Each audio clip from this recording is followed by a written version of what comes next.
That's fine right there, Mr. Brewster. Jethro! You can start bringing them things out now.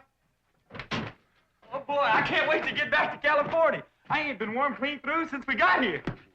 Jethro, take it easy.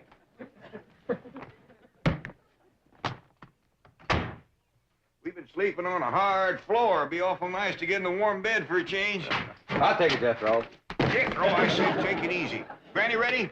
Yeah, she's just putting on her gaiters. I'll bring her right out.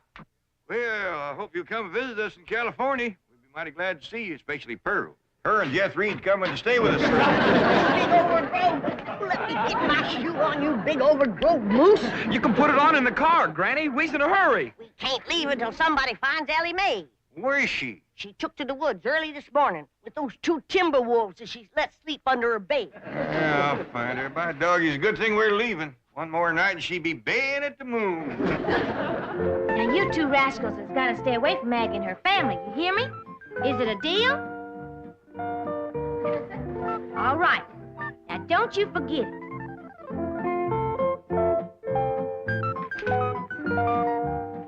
You seen 'em, Maggie. Give their word.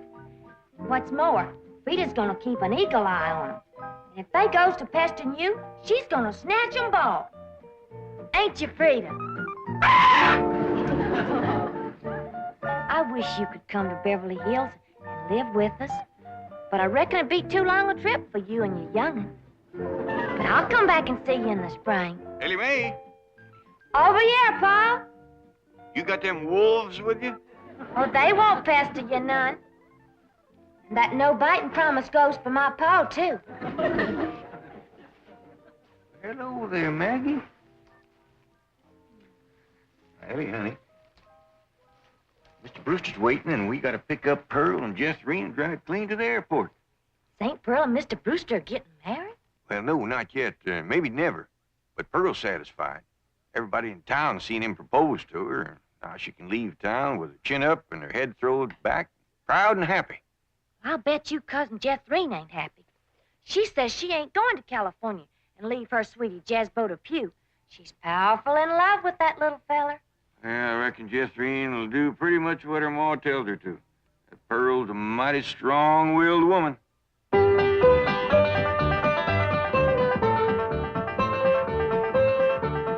Jethrine's pretty near time for them to pick us up. Now, no more sulking. You're coming to California. I don't want to hear no more argument about it. Okay, Ma, I'm coming.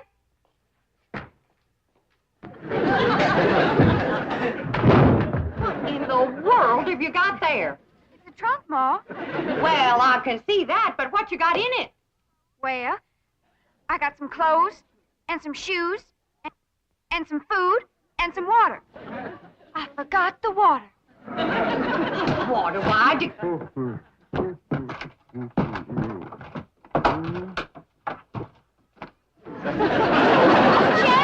to Pew! Oh! Miss Bodine, that daughter of yours is a mighty strong-willed girl. Did she put you in there? I think so. I told her I couldn't go to California with her. And that's the last thing I remember. Oh, don't let him get away. Jethrine, you put him down. This minute. What's the matter with you? Why, that poor boy could suffocate in that trunk without no air.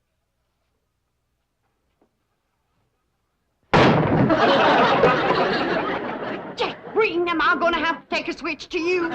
Jethrine, honey, like I told you, I can't just pick up and go. I got a big business going here. Well, couldn't you be a traveling salesman in California? Darling, it's taken me years to build up this territory. And this is my big selling season. Well, I can knock down $100 in the next 2 or 3 months. And a fella don't walk away from a gold mine like that. Talking sense, Jethrine. But Uncle Jed's a millionaire, and Cousin Ellie says they got plenty of room in that mansion. He could stay there with us. Jethrine, I got my pride. Well, I'd rather die than take charity from my sweetheart's kinfolks. Now, what sure you can write to one another. Of course. And I'll be here when you get back. Oh, there they are. Now, Jethrine, you get ready to leave.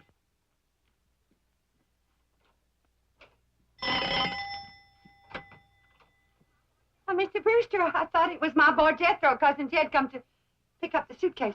Well, no, I asked him to let me come for them. Well, you see, this may be my last chance to see you alone for a moment. Alone? You? Me? Us? Why would you... Well, first, I want to thank you for publicly breaking our engagement after I lost my head, as I did last night. Oh, shucks. I didn't mean it when I said yes. It was just nerves and excitement in the moment. Well, you were very sweet about it. Yeah, well, but now that my head is clear and I'm thinking straight, well, I realized I couldn't get married right now. Well, some man would lose a wonderful wife. My goodness, I got family obligations, you know. Why, Cousin Jed's been after me 3 or 4 months to come to Beverly Hills and get that wild daughter of his proper dressed and acting like a lady. I'm going to miss you, Mrs. Bodine. Yes, well, he's in desperate need of me. I don't know what come over me last evening, but now that I had a good night's sleep and my morning coffee, got my wits together, well, I could just laugh at myself for even considering marriage. Mrs. Bodine, I just want to say that I think you're a splendid woman, and I'm sure our paths will cross again. And, well, I'd consider it a great honor if you'd allow me to kiss you goodbye. Kiss me? Well, I hardly think there'd be anything wrong with that. Hey, Bill, Miss Brewster, is that a new hat, Aunt Pearl? Oh, Ellie Mae, look, Jeffrey's in there saying goodbye to her sweetie, Jasbo Depew. So why don't you go in and say goodbye to him, too? Huh? All right, I ain't never met him. Jethrine, you're just gonna have to get it through your head. I cannot go to California, and that's that. Howdy. Well, hi, Cousin Ellie. This here's my sweetie, Jasbo Depew. Howdy, Jasbo. And a great big howdy to you. This girl is the cousin you've been telling me about? Yeah, Jasbo. She's the one we'll be staying with in California. Well, poke me another air hole, baby, and let's go.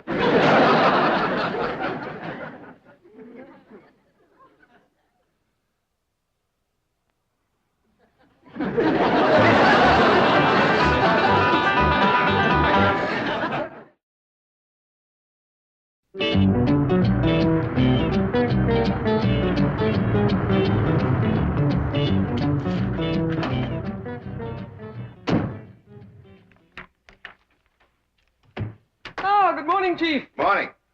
Well, I just had a call from Brewster in Tulsa. The Clampetts are on their way home. Jethro? Oh, I mean the Clampetts. Yes, and they're bringing a cousin and her daughter along. That'll be 6 of them. I think I'd better order an extra limousine. Chief, if I may suggest, the personal touch is very important to these people, and they are the bank's largest depositors. I would be happy to volunteer my car, and myself, I can take at least half the load. Jethro. And the luggage. See, Chief, I have bucket seats, and Jethro is quite a bucketful.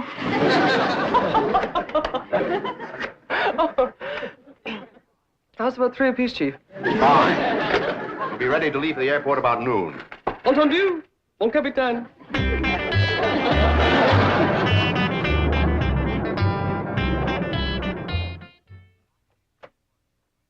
Time to leave for the airport, Miss Hathaway. Right.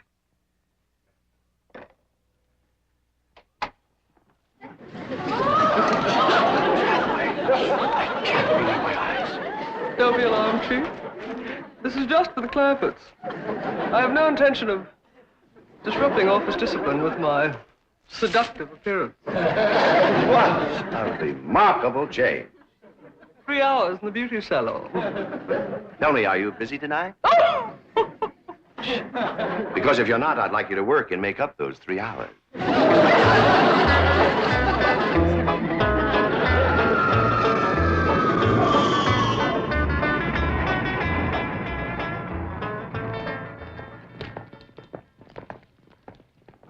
They could have missed the plane. Oh, impossible. Brewster phoned me after he put him on board. Oh, miss, are there any more passengers aboard? Yes, there are 6. Well, they appear to be hillbillies. Was there anything wrong with them? Oh, no. You see, we served lunch before we arrived, and they refused to leave the plane until they helped do the dishes. And we served 120 lunches. Well, here they come. Flight 201 for Chicago and New York is now loading at the East Concourse. Thank you for sharing your food with us. Thank you for doing the dishes. You sure you don't want us to wash the windows? It won't take long if we all pitch in. Thank you. Drysdale, howdy. Welcome home, Mr. Clampett. This here is my cousin, Pearl Bodie. Oh, howdy, Mr. Drysdale. Oh, excuse my wet hand. Oh, it's quite all right. Well, how did you enjoy your plane ride? I don't believe it. I plain don't believe it. It's a miracle. Oh, well, that ain't nothing. You ain't seen nothing, Pearl. Wait till we ride on that escalator. Yes. Well, my car's out in front, Mr. Clampett. Come on.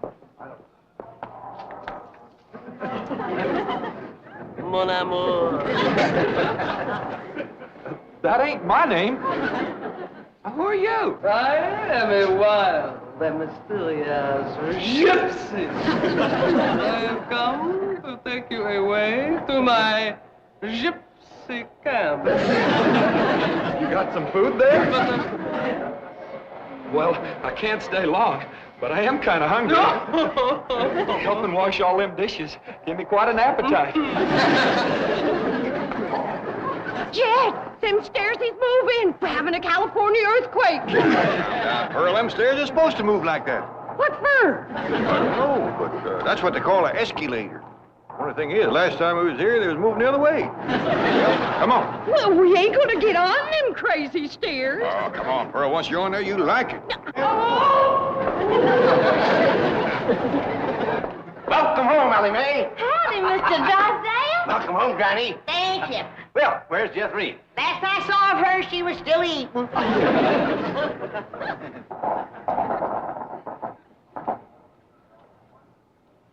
Well, now, that wasn't bad, was it? No, it was fun. Let's go up and ride down again. Oh, no, Pearl. It's fun, all right, but it just ain't worth fighting your way back upstream.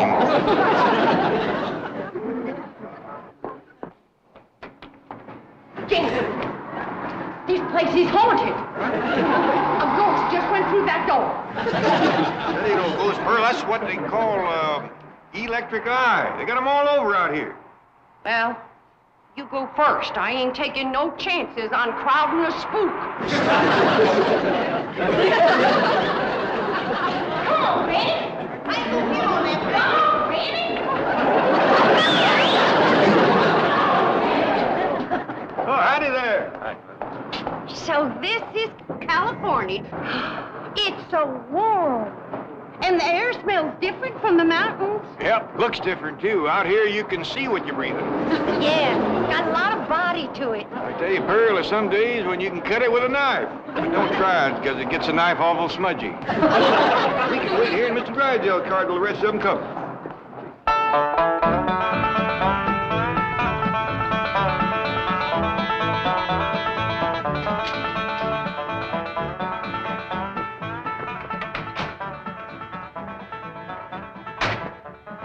I'll go with Martin and take the luggage around to the servants' entrance.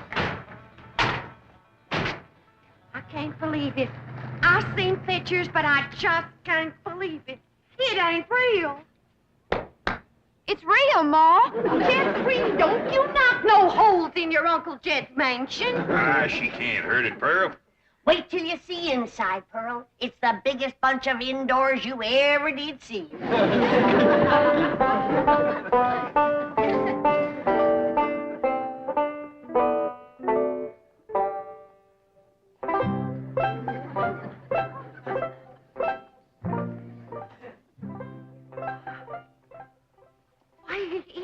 It's a palace. There just ain't no other word for it. It's a dad-blame palace. How do you get it started, Uncle Jed? Get what started? These here stairs. Ain't they like the ones at the airport? No, you gotta climb those yourself. Come on, Jeffrey. I'll show you upstairs. Granny, how do you ever wash that thing? Ain't washed it yet, Pearl. Oh, well, don't you worry. I'll do it. Pearl, now this here is what they call the drawing room. Drawing? Wait till you see this piano. The whole thing is hand-painted. Yeah, Pearl, ain't that just about the prettiest piano you ever did see? It's got pictures on it.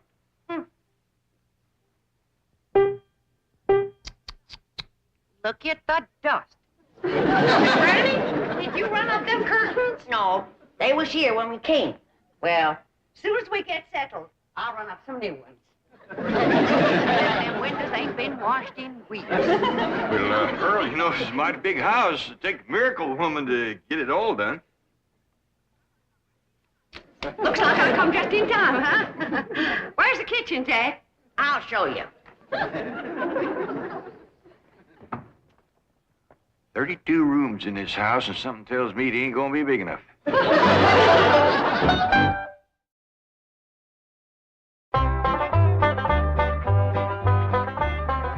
Paul, where's St. Pearl? Well, her and Granny's in that little room they call a butler's pantry. This is a nice enough kitchen, Granny, but it sure ain't as big as you led me to believe. Pearl, this is the one with the stove. The stove is... This here's the barest cupboard I ever did see, but I reckon if you ain't got a stove, you don't need food. This room. Well, Pearl, what do you think? Well, I think I should have brought my coal oil stove. For your information, Miss Pearl, we got gas. Well, I don't wonder. Eating nothing but uncooked food. Your pump is stuck tight. It ain't been used so long. Pearl. You know, Granny, we got a lot of work to do to get this kitchen in shape. Granny, did you tell Pearl this is the kitchen? I ain't been able to tell Pearl nothing. She won't quit flapping her trap long enough. Pearl, come on. This here is the kitchen. That there is what they call a pantry. My stars and garters. What? A person could feed an army in here. Well, the way those two young'uns of yours eat, that's just what you'll have to do. Pearl, look at this stove here. All you have to do to get fire is turn one of them little things right here without lighting no matches nor nothing. Now, look at here. This here lights this in here. And this one lights this one. And this one lights this in here. And this one lights this one. Oh, what do you think of that, Pearl? I declare, I'm just speechless. That'll be the day. Pearl, look at this icebox here. Just take a look. You ever seen anything like that before? Look at that. Well, I don't like to mention it yet, but somebody left the light a-burning in there. I reckon some people just don't care how they waste other people's money. The light comes on when you open the door. You don't say. He pert near didn't with you pounding your gums. Hey, Pearl, Jeffrey wants to know where's the suitcases, especially the big one with the sandwiches in it. But Jethro said he'd bring in the suitcases.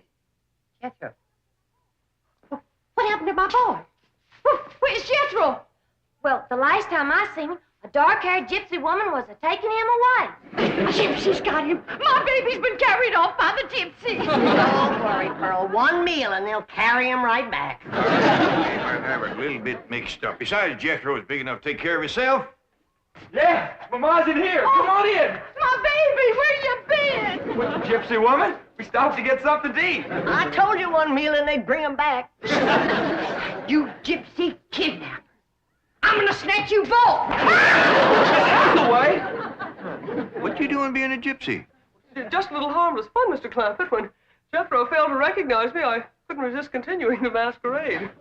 Ma, this here's Miss Hathaway, Mr. Drysdale's secretary. I'm happy to know you, Mrs. Botine. I have brought your son back safe and sound. Well, thank you. Yeah. Is your hair back? How about staying for supper, Miss Hathaway? Oh, I wouldn't want to be any trouble. Well, I figured with company at the table, there wouldn't be so much trouble. Well, you taste Granny's sweet potato pie. Ain't nobody can make sweet potato pie like my ma. Now, they is both very fine, extra good cooks, but Pearl not knowing her way around the kitchen, I reckon... Oh, well, don't you worry none about that, Jed. I'll have this kitchen put in order in no time. It ain't out of order. Millie, you get rid of the ants. I'll start the cooking. What ants? Start with your Aunt Pearl. Well, I like that. I'll bet you won't like what I'm going to say next. Girls, I got an idea. Now, Pearl, you know there ain't nothing more soothing and appetizing than a mess of piano playing and sweet singing before supper. But I figure a body can't be doing that and cooking at the same time. No, I don't think they hardly could, Jed. Right. Now, somebody will get Mr. Drysdale. We'll all sit around while supper's cooking and listen to the kind of music that has made the name of Bodine famous from Oxford to Eureka Spring.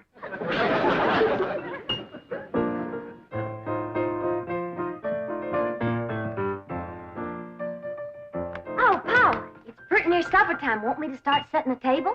Yeah, and let's use that big company table in the fancy eating room. Okay, Paul. You help me get the chairs around it? Why, sure.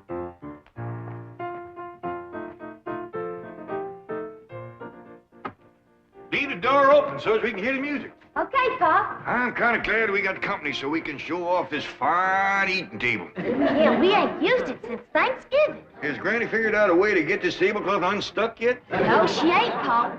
She even tried to steam it off. She couldn't get it loose. She said if she didn't know better, she'd think somebody stuck it down on purpose. Well, I'm glad I got all my pot passers notched. It's gonna come in real handy. See a pot out there that you want, you can reach for it and get it or pass it without bothering the fella sitting next to you. Yeah, the good thing about this table is things can't go a-sliding off. Oh, I gotta tell Granny.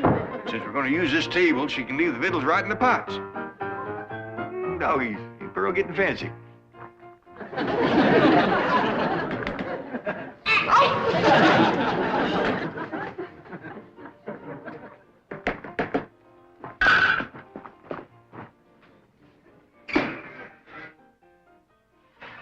You ever see anybody bake a fluffier pie than that one? Some folks don't know that cakes is fluffy and pies is juicy.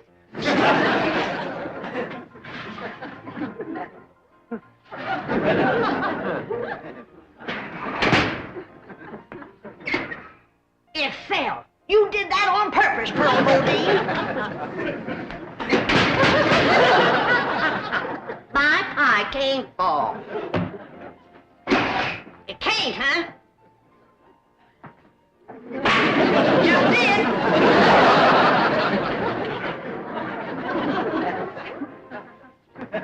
Crammy. Pearl, I ain't never heard you play the piano any prettier than you're a playing that right. You ain't playing the piano. You betcha I ain't.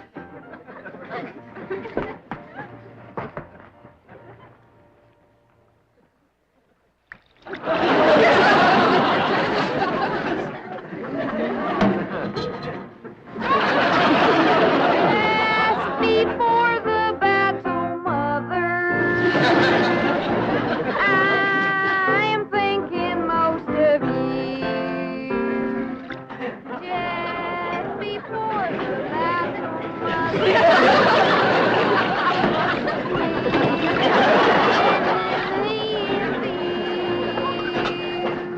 how I wish, dear sweet mother, you were here beside me. I feel the same way, Jethrine. Mr. Drysdale, have I got enough money to take everybody out to a nice eating place? Mr. Clampett, with your money, you can buy the finest restaurant in Beverly Hills. Before the battle's over, that's just what I might have to do. Come on, everybody.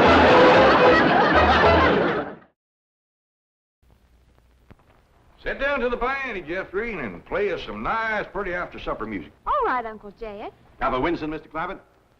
Well, doggies, it's putting the Winston in gold packages now. What does that D stand for? Delicious? No, Drysdale. You see, that's my own personal cigarette case. Well, now, ain't that something? I'd be pleased to make you a present of one of those if you like it. Well, that's very kind of you, Mr. Drysdale, but I reckon Winston tastes just as good whether it's wrapped in gold or the regular package. That's true.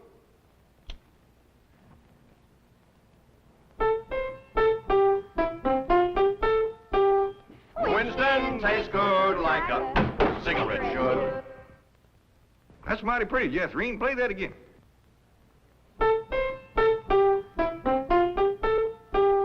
Winston tastes good like a cigarette should.